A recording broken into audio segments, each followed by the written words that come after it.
বন্ধুরা তো কাজ করতে করতে বিরক্ত লাগছিল, তাই বেরিয়ে পড়লাম। ভাবলাম যে ছোট্ট একটা মিনি ব্লগ করে নিই। তো আমরা আসলাম, দেখো, বন্দে পুরুষোত্তমের মন্দিরে। এখানে খুব সুন্দর মন্দির। এই জায়গায় আমাদের গঙ্গারামপুরে দেখো, মন্দিরটা এত সুন্দর করে সাজানো, ডিজাইন করে, খুব সুন্দর, তাই না বলো? আর শান্তি, বেশ সুন্দর শান্তির জায়গা। তোমরা গিয়ে আরামে এখানে বসতে পারবে। খুব সুন্দর শান্তির জায়গা।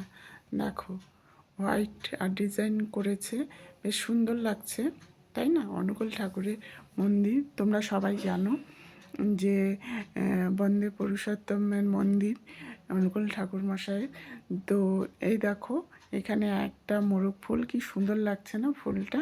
ফুলের কালারটাও খুব সুন্দর, তাই না বলো বন্ধুরা?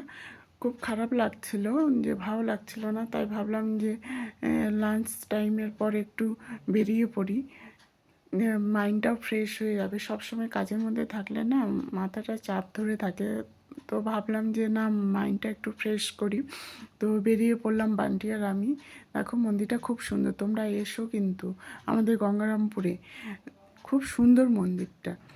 দেখো এখানে আছে, দেখো ছোট ছোট গাছগুলো আছে, দেখো স্নেক ট্রি, ছোট ছোট। তো এখনও শীত ঠিক মতো পড়েনি, শীত যখন পড়বে আরও বেশি অনেক ফুল গাছ টাছ এখানে দেখা যায়, খুব সুন্দর লাগে দেখতে। এই দেখো, এখানে কয়েকটা ফুল ফুটেছে। শীত যত পড়বে, ডিসেম্বরের শেষের দিকে, জানুয়ারির দিকে, এখানে প্রচণ্ড ফুল, মানে অনেক ফুল দেখা যায়। এখন ছোট ছোট চারা লাগিয়েছে।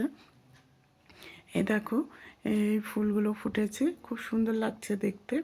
পুরো গাছে কলি চলে এসেছে, দেখো ফুলগুলো কি দারুণ লাগছে না, ছোট ছোট ফুল। তো আমরা মন্দির থেকে বেরিয়ে গেলাম, ভাবলাম কোথায় যাব কোথায় যাব। তারপর আমার অ্যাসিস্ট্যান্ট বান্টি ও দরগা দেখেনি, তো দরগায় চলে গেলাম। তো রাস্তায় ঢুকতেই দেখলাম জল, ট্রেনের জল সাইড দিয়ে। দেখো, চলে আসলাম আমরা দরগাতে। অনেক দিন পর আসলাম আমাদের গঙ্গারামপুরে, এই যে দরগা।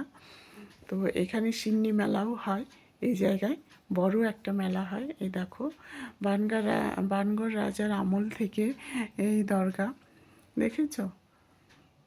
খুব সুন্দর, এই জায়গাটাও খুব সুন্দর।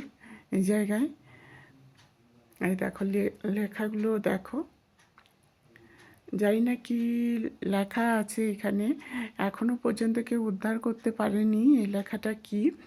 তো এই দেখো কি সুন্দর, আগেকার দিনে দেখো ডিজাইন করা, কারুকার্য করা। আর এইখানে দেখো পীর বাবা, পীর বাবা, দেখো এইখানে পীর বাবা শহীদ আছে। আর এখানে পীর বাবার মেলাও হয়, সিন্নি হয়।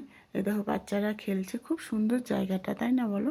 তোমরা এসো, গঙ্গারামপুরে আসলেই তোমরা চলে এসো একদম এইখানে দরগাতে, ঘুরে যেও।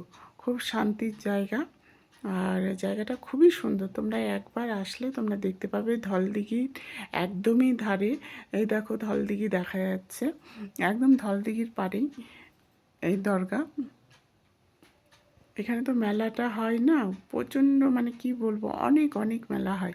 আর এই যে সুড়ঙ্গ দেখো, এই সুড়ঙ্গ বানগড় রাজার রানী এই সুড়ঙ্গ পথে, ওই বানগড় থেকে এই ধলদিঘিতে স্নান করতে আসতো এই সুড়ঙ্গ পথে। তো এই সুড়ঙ্গ পথটা এখন বন্ধ করে দিয়েছে, কিছুটা আছে, তো বন্ধ রাখা আছে। দেখো, স্থানীয়রা যারা আছে এখানে, তারা বলছিল যে এখানে নাকি রানী স্নান করতে আসতো তার দাসীদের নিয়ে। এই দেখো, আমি আর বান্টি বসে আছি, সুড়ঙ্গর পাশেই বসে আছি, খুব শান্তির জায়গা। অনেকক্ষণ বসেছিলাম, তারপর আমরা দুজন বেরিয়ে গেলাম। বান্টি বলছে যে আমাকে ভালো লাগছে না, মুখটা কেমন করছে, দেখেছো? মাইন্ডটা ফ্রেশ হয়ে গেল। এতক্ষণ খুব খারাপ লাগছিল, ভালো লাগছিল না। তো বন্ধুরা, তোমরা ভালো থেকো, বাই বাই।